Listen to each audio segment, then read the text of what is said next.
And one of the examples that I can give how we've leveraged that our substance here is xpate actually became the first non-banking participant to become a member of EKS, an electronic clearing system of Bank of Latvia, which means that we can actually issue our own IBANs for our own users without a third-party bank. We're doing it directly with the central bank, and that is because basically the local regulatory framework allows us to do that.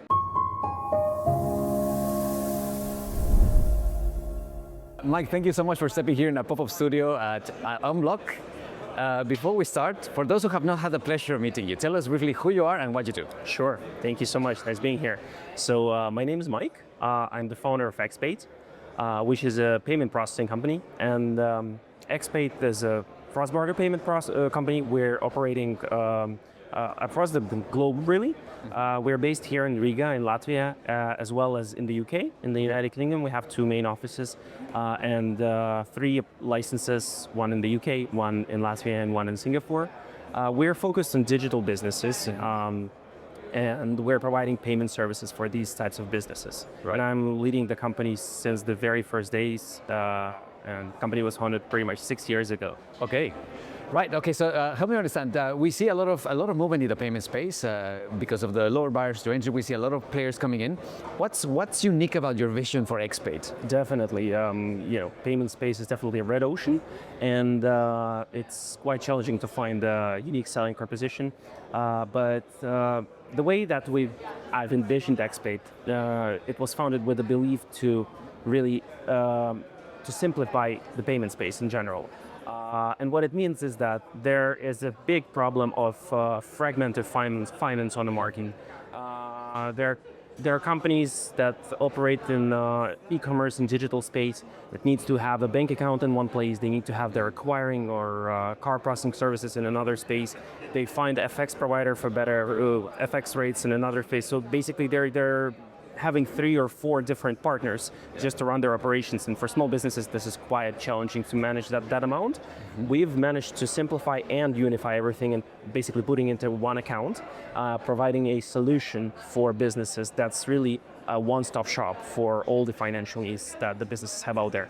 Okay, so then let me double click on. So, what are the main challenges that your clients have that you believe that you're better positioned to help them solve? So they come in, we provide them a one single account. It's IBAN reachable. It's reachable with Visa and MasterCard. And same for payouts, right? They can make the payouts via traditional banking rails like SEPA, SWIFT, faster payments, ACH, all the cross-border payments out there. They can exchange the currencies internally, and they can make the payments to cards, their consumers. Mm-hmm. So it's a one-stop shop. And the biggest advantage for them is, of course, the cash flow, the liquidity, right? Because we are accelerating the cash flow. We are keeping it all in one place. They don't have to worry about the cash delays, right? Of having to transfer money from one place to another place, wait days until it arrives, right. Blend that liquidity. It's all aggregated. It's all there.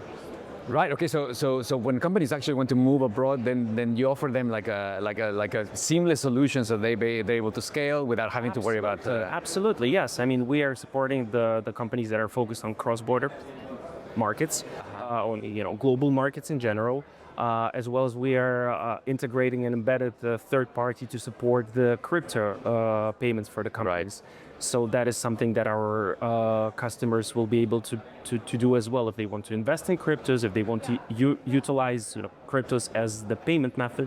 They would be able to also instantly acquire those digital assets internally at xpate without leaving the space, without moving the liquidity, without any extra effort. Right. Okay. Now you mentioned earlier that one of the licenses you hold is here in Riga. Yes. Now we're here in Unblock. We see that there's clearly something bubbling here in the Baltic market. There's a lot of engagement, a lot of excitement. The companies seem to be very eager to participate in events like this.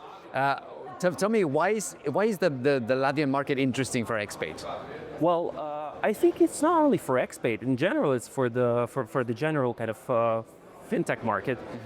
And I think one of the key advantages is that open dialogue that is enabled by our central bank, and I'm very thankful for that.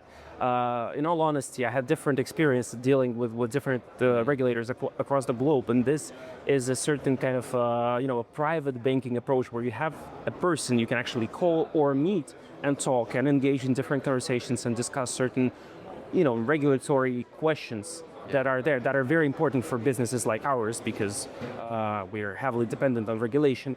So I think Latvia is doing great, and it's becoming really active in the space. It's not only licensing EMIs in general, but it's also starting to issue CASP licenses for crypto players under MiCA. For xpate, it means transparency, it means open dialogue, it means access to the EU markets.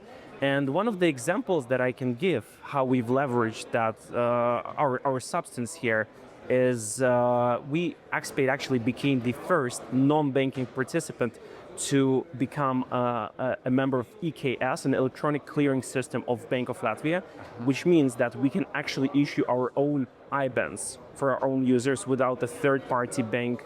We're doing it directly with the central bank, and that is because basically the local regulatory framework allows us to do that. Okay, well, that's really exciting. Now, we're here on Blog. It's early on the second day. The conference started in the evening yesterday. What's been your key takeaway so far? Well, first of all, I want to say that I'm really excited an event of this scale is happening in Riga. I can see that Riga is really, as you said, bubbling in terms of different people coming from different parts of the world. I was having different conversations yesterday during dinner. I met people from VC funds from Japan, people from Hong Kong, people from Asia, from Latin America, from Europe, coming all over the place here to Riga just to explore, just to learn, just to discover. And I think that is a kind of a big achievement already, which is done. And every member of the financial market is contributing there. I think Latvia and Riga have a bright future, and I'm excited that xpate is one of the first fintech players here in the country growing and developing, and we're looking forward to continue doing so. Absolutely, this is where the action's happening. Yeah. And then one last question, Mike. You were just on stage. Yes. What is the one thing that you want the audience to remember from what you shared on the stage? We were talking about crypto as a payment method, and I think that one of the key ideas that we all need to understand is crypto is there. It's not a trend. It's not something that is gonna disappear tomorrow. Right. It's staying with us. It's staying for a long time. And I think that businesses that are becoming crypto first and crypto native are the ones that are actually driving massive adoption of cryptos. And when we see more businesses like that, we as fintech or FIs, we need to support those businesses. We need to drive that innovation, and we need to support that innovation forward. By building a certain crypto-friendly fiat infrastructure at xpate, we support the crypto space in general, and we let innovation happen. Well, Mike, thank you so much for sharing that with us, and great meeting you. I hope you enjoy the rest of the conference. Thank you so much. Thank you.